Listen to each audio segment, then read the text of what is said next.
shugaban jamhuriya General Darmi Abdurrahman Tani, wanda ya wata gana a yau dinnan da wata babbar tawaga ta manyan baki na kasar Rasha,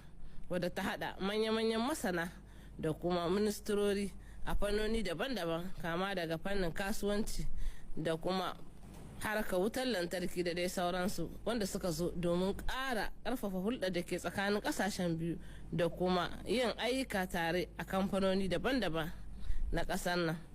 A ƙarshen tattaunawa, shugaban ƙasa shugaban jamhuriya General Darmi Abdurrahman Tani ya yi godiya da jinjina game da wannan zawar da suka yi, su ma kuma daga nasu waje shugaban tawagar ya yi godiya da kyakkyawan tarban da suka samu da kuma damar da aka ba su tattaunawa.